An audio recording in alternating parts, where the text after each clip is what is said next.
You remember her voice, but not her face. The words linger, smooth as silk, I want to feel safe. But something in your spine remembers the opposite, the way her eyes lit up when you stopped asking, when you broke the rules, when you said no. There was no logic, only the rising of something primal in her breath, like a storm that smiled before it struck. You replay the scene, she flinches at cruelty, but craves the one who wields it. You held the door, you brought the flowers, you said everything she asked, and still she turned away. Why, the question haunts, not with pain, but with curiosity that devours. Because somewhere behind the soft syllables and trembling lips, there was another voice, older than language, older than love. It did not ask to be cherished, it asked to be conquered. You see now her tears were not for being hurt, they were for being unseen. Not the surface self, the one who spoke, but the sovereign underneath, the one who wanted to watch you burn the script. She said, I love you, but meant, will you kneel or will you rise? She does not want to love you. She wants to belong to the one who does not ask for her love. You thought affection was currency, that kindness would earn devotion, that listening made you strong. But when you opened your chest and offered it freely, she did not weep in gratitude. She turned colder, not out of malice, but out of instinct. You gave her the throne and called it romance, but she did not ask to reign. She asked to be reigned. And when you crowned her with your adoration, she saw a man willing to betray himself for crumbs of closeness. You misunderstood the nature of her longing. She spoke of tenderness, but her eyes searched for conquest. She whispered about safety, but her breath shortened at your defiance. The truth is not hidden in her words. It thrums beneath them, coiled like a blade behind silk. She tests you not to be protected, but to feel herself ruled by something greater, a man who will not yield, not even to her. Not even for her. You once believed that love was a sanctuary, that two hearts could meet in surrender. But hers does not kneel beside yours. It demands that you kneel first. And if you do, the spell breaks. She cannot revere what folds. She cannot trust what trembles. She wants to be outmatched, not because she is weak, but because her strength is starving for a superior. In love, she seeks hierarchy, but she dares not name it, so she wraps it in softness, speaks of romance, and tests whether you'll fall for the lie. You call it understanding, she calls it boring. You call it respect, she feels nothing. You obeyed her words and became the man she said she wanted. And so, she left you. Her reasons were polite. She needed space. She lost the spark. She wasn't ready. But the deeper reason was written in her body long before the words. You passed her test by failing it. You gave her control, and with it, you lost her devotion. You saw her light up for a stranger who never texted back. You heard her laugh louder with the man who ignored her. You watched her dress for war when he walked into the room back straight. Voice sharp, eyes gleaming. That wasn't confusion. That was desire. A desire for the one who would not kneel. The one who disrupted her power instead of worshipping it. You called him toxic. She called him unforgettable, but don't be fooled. She is not evil. She is not broken. She is ancient. She is honest in the only way instinct allows. She craves the man who cannot be caged. And once caged, he becomes invisible. The very love you thought would bind her, frees her from you. She does not want your surrender. She wants your will, unbroken, aimed at her like fire, not to hurt, but to consume. Not to harm, but to remind her what burns brighter than her own need to dominate. You misunderstood strength. You thought it was silence, sweetness, the ability to yield. But true strength is not passive. It is the refusal to be remade. It is saying no, not to her, but for yourself. She may storm, she may cry, she may call you cruel. But if your spine stays straight, if your gaze holds unflinching, if your soul does not bow, then something ancient in her awakens. Not love, not safety, worship, the kind that cannot be named without shame, the kind she feels only when your freedom costs her control. She dreams of a man who won't explain himself, who doesn't ask for permission to be, a man who terrifies her not with fists, but with freedom. Because if you are free, then she cannot predict you. And if she cannot predict you, then she cannot control you. And if she cannot control you, then you are real, alive, dangerous, and therefore desirable. She will call you arrogant. Let her. It is better than being called sweet, for sweetness is a death sentence in her world.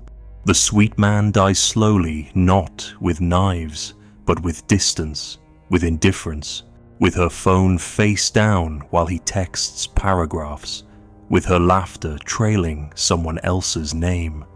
She does not kill him, she forgets him, because there is no mystery in a man who kneels. Do not be fooled by her tears. They are real, yes, but they do not change the law. She may cry for the man who left her, but she does not crave the man who stays in weakness.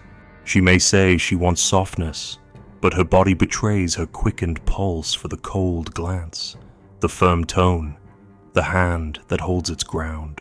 You do not have to harm her, but you must not disappear. You must not evaporate into niceness. You must not become what she asks for because she doesn't want what she asks for. She wants to be shaken not with rage, but with reality, with a man who lives by his own sun, not by the flicker of her moods. She does not want to be your world. She wants to orbit something she cannot consume. And if you become hers, truly hers, she no longer wants you. For what is owned is no longer sacred. What is tamed no longer calls the wild in her. And still you try. You lower your voice. You soften your words. You ask. Always ask. And with every step away from your own spine, you vanish. Not in her eyes, but in your own. You become the man who gives too much, loves too soon, expects too little. You become familiar, and the familiar does not arouse. You think she punishes you for being kind. She does not.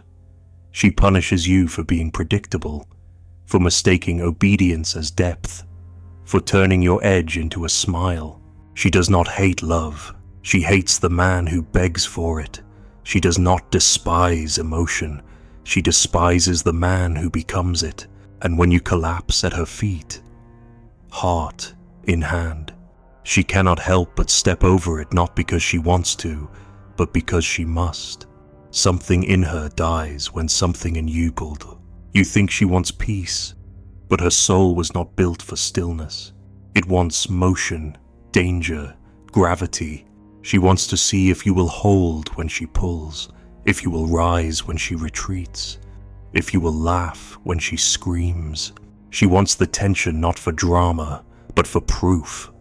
The tension that proves you are not hers, that you are still your own.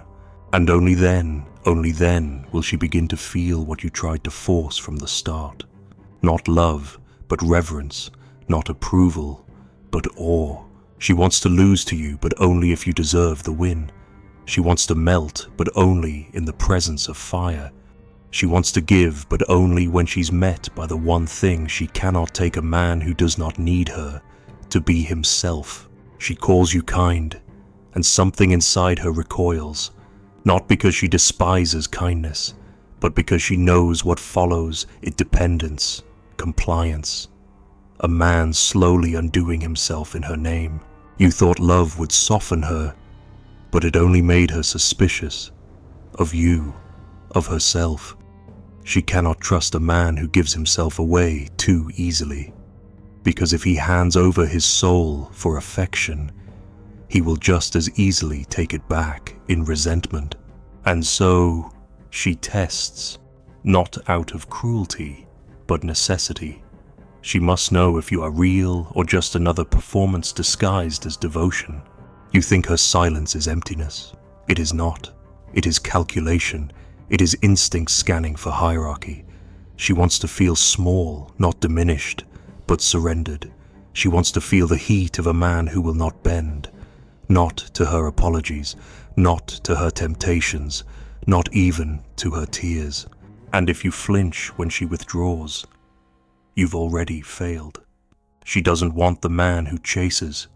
She wants the one she cannot shake, the one who stands when she storms, the one who does not explain himself, even when she demands meaning.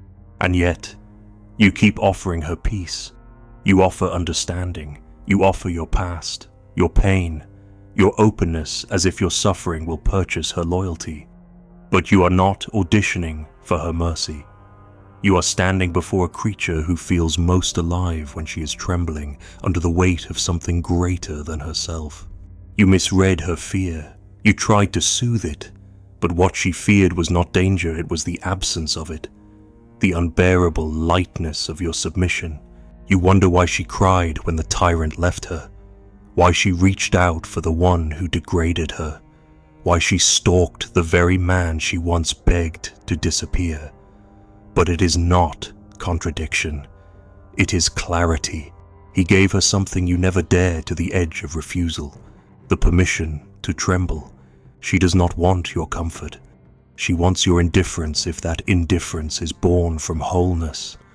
She wants to know that she cannot move you unless you allow it, that your gaze remains firm, even as she wavers. She cannot love you if she does not fear you, not fear your hand, but fear your absence. The kind of fear that comes from recognizing your value is immovable, that you will not plead, that you will not barter, that if she chooses to leave, you will let her, you will not chase, you will not break, you will disappear into the fire of your own self-respect, and that burns her more than any insult. You tried to be the good man, the available man, the man who waits, who listens, who adapts, and she admired it, briefly, until it became suffocating, until it became predictable. You thought she left because you weren't enough. But no, she left because you were too much of what she asked for, and not enough of what she could feel.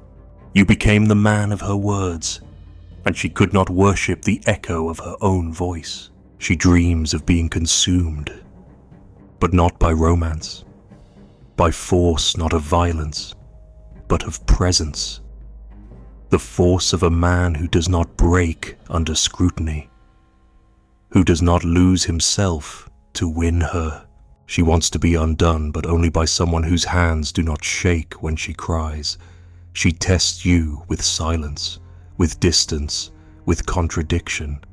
She wants to see if you panic, if you collapse, if you become one more man who can't hold the storm. You call it manipulation. She calls it instinct.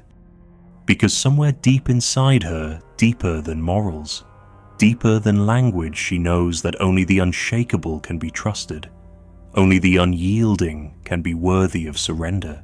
You begged her to open, but she only opens when faced with something that cannot be controlled. She only softens when she meets the immovable. She only trusts when she fears. You hate the word power, but she tastes it in every kiss. She craves it in every glance. She does not want to be your queen. She wants to kneel before a man she cannot master. And if you offer your crown too soon, she will crush it beneath her heel, not out of malice, but because it holds no weight. What has no cost has no meaning. She wants to know that touching you has consequences. You thought she wanted safety, but safety makes her restless, because in safety, there is no proving ground, no elevation, no fire. Safety is the graveyard of feminine desire, and you buried yourself in it hoping she'd build a shrine. But she mourned you, not because you hurt her, but because you vanished into gentleness. You became a comforter, not a challenger, a listener, not a leader. You became her echo, and echoes cannot hold. She doesn't want to dominate you. She wants to test you. She wants to feel your refusal press against her demands, to feel the weight of your gaze when she disrespects you and know that it costs her something. Not abuse, not punishment, but consequence. She wants to believe that you are governed by something deeper than her moods, that your integrity is not for sale, that your soul does not bend for intimacy, because only then can she feel yours is worth surrendering to. You think this is cruelty, but it is devotion in disguise. She wants to be chosen by someone who doesn't need to choose her, desired by someone who doesn't need to chase, loved by someone who does not beg for it. Her nightmare is not being unloved. Her nightmare is loving a man who has already given himself away before she ever earned it. She fears the pedestal, not because it is too high, but because it is too fragile. She cannot feel safe in the arms of a man who elevates her above himself, because one day he will drop her, not with rage, but with resentment. He will collapse under the weight of his own suppression. He will become the passive-aggressive martyr, and she will become the villain in a story she never asked to write. You think she's afraid of the man who says no, but no, she is terrified of the man who says yes to everything, because that man has no center. That man will twist himself into anything for love. And the moment love becomes conditional, it ceases to be love at all. It becomes performance, and performance cannot be revered.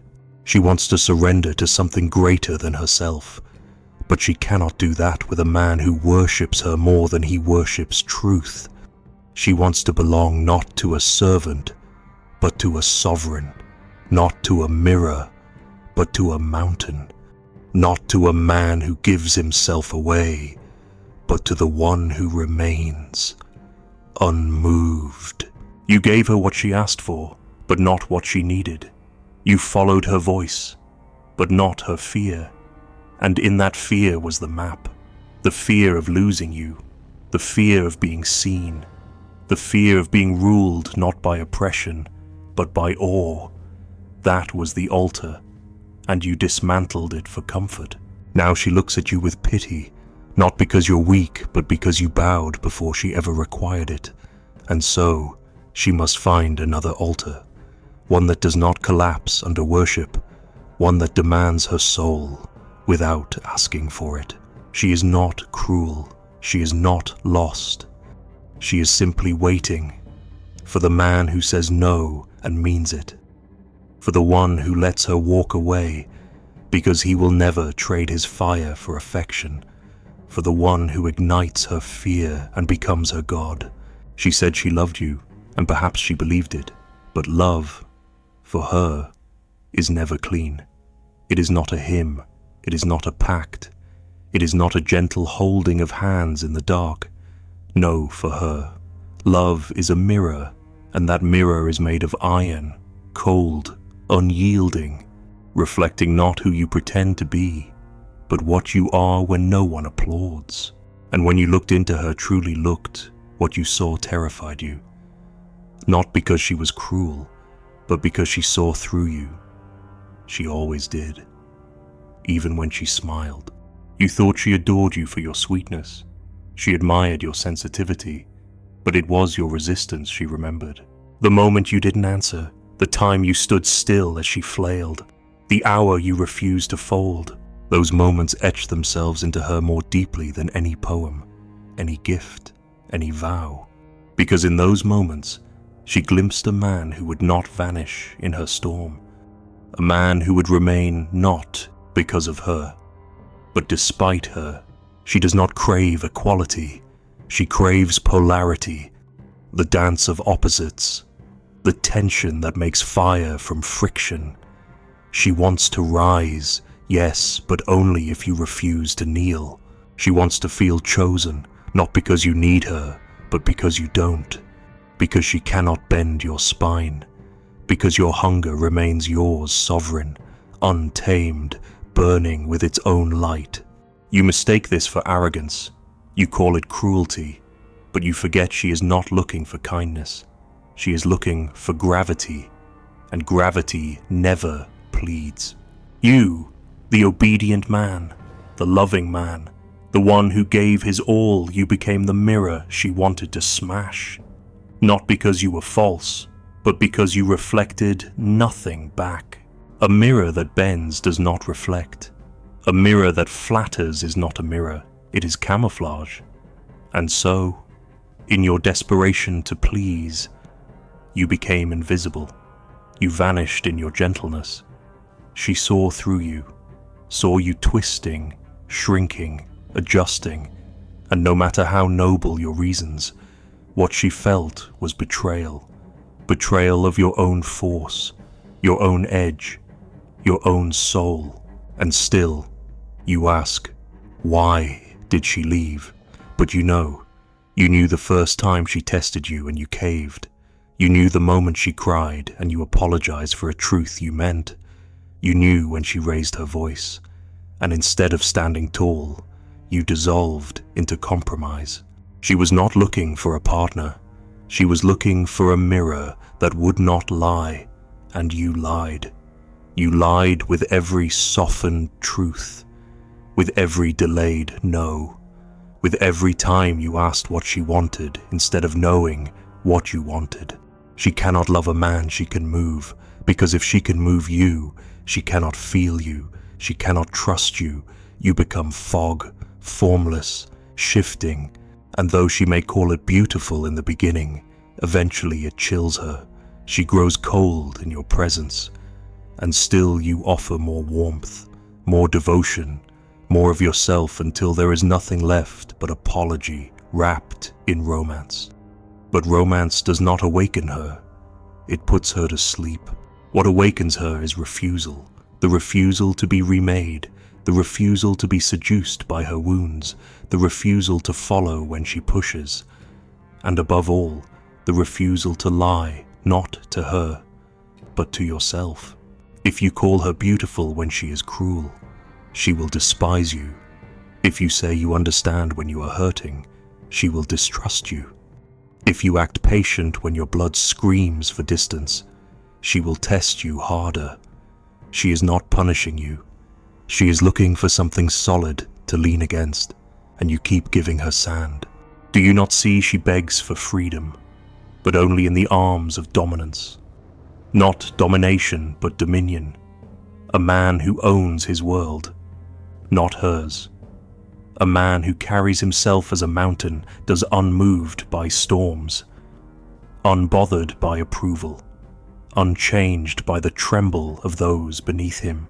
You believed love required softness, but for her, love is the recognition of force she cannot alter. That is what moves her. That is what she bows to. And when she bows finally, silently, without demand, you will know it was never about being good. It was about being true, not the truth she asks for, but the one that terrifies her, the one that won't shift, the one that says, "This is who I am, with or without your love." And only then will she feel safe. Not safe as in comfort, safe as in awe, safe as in being seen by something that cannot be broken. You have seen it, haven't you? The man she once cursed, now etched in her memories. The one she called cruel, but whom she cannot forget. The one she claimed to hate, but whose absence still haunts her like a ghost that knows her name. He did not beg, he did not ask. He did not offer his soul in fragments, hoping for kindness. He remained himself. And because he remained inside her, while you, who gave her everything, vanished the moment she got it. She does not remember the words. She remembers the feeling, the feeling of resistance, the challenge, the unknowability of the man who would not kneel. And that unknowability, that sacred distance, that is what she mistook for love. Not closeness, not comfort, but the thrill of standing before a man who did not need to be chosen to be whole. And you called this game. You called her manipulative, inconsistent, ungrateful. But that is the coward's name for a mirror that reflects too sharply. You blame her for demanding your edge. But what frightens you is not her demand, it's your lack of it. You lost her not because she needed too much, but because you offered too little of yourself. You traded depth for access, mystery for validation, power for politeness.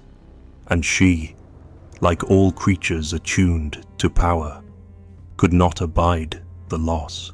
She cannot articulate this, not fully, perhaps not even consciously, but her body knows, her desire knows, her silence knows. And when you leave the room, her longing does not go with you. It lingers not for the man you were, but for the man you refuse to be. The one who could have held the line, the one who could have said no, the one who could have disappeared not out of fear, but out of refusal to be remade. You offered love, but she never wanted love if it cost truth. And you offered truth, but only after trimming it to fit her comfort. She wants the whole truth, even if it cuts her, especially if it cuts her, because only then does she know it's real. Only then does she feel her own form, outlined by the contrast of your refusal. She does not want a reflection, she wants a reckoning, and you keep hiding behind warmth, behind understanding, behind the good man mask that says, I will do anything to be loved. But she will never love that. She will only consume it and spit it out, because it is not you she wants. It is the mirror that won't break, the one that shows her who she is when faced with something she cannot change. So she calls you back again and again, not to be loved, but to see if you've changed, if you've awakened, if the spine has grown back where it once bent. And you return with flowers, with forgiveness, with words she forgot 5 minutes after you said them. You return still bent, still offering, still hopeful. And she sees it, and she sighs, and she knows he still doesn't see. You thought it was about her. It never was. It was about you. What kind of man you would become in the presence of hunger. Whether you would feed her appetite or ignite your own. Whether you would vanish to win her or stay rooted, even if it meant loss. She never wanted your surrender. She wanted your edge. And in offering the former, you forfeited the only thing she truly desired. She does not love men. She loves gravity. She loves force. She loves the mystery of what she cannot possess. And the moment you offer yourself freely, you are no longer worth keeping. Not because you are worthless, but because you cost nothing, and nothing free is sacred. She stands now at the edge of memory, not mourning your absence, but what could have been. She does not hate you. She does not miss you. She simply forgets, because there was no fire, only fog, no altar, only echoes, no mirror, only silence. Somewhere, far from her, far from the names you once gave yourself, there is a mirror buried in ash. It has no frame, no polish, no lies. It reflects nothing, unless you stand still, unless you dare to meet it without posture, without offering, without asking to be seen. You might walk by it for years or lifetimes, until one day you feel it not calling, but watching. She will not return, not really, but echoes of her will pass through other mouths, other rooms, and every time they will ask the same question without words. Will you kneel this time? And in that pause before the answer you will finally understand she was never the storm. She was the altar, and you were the one who lit no fire. and bowed before a god who only wanted to be burned.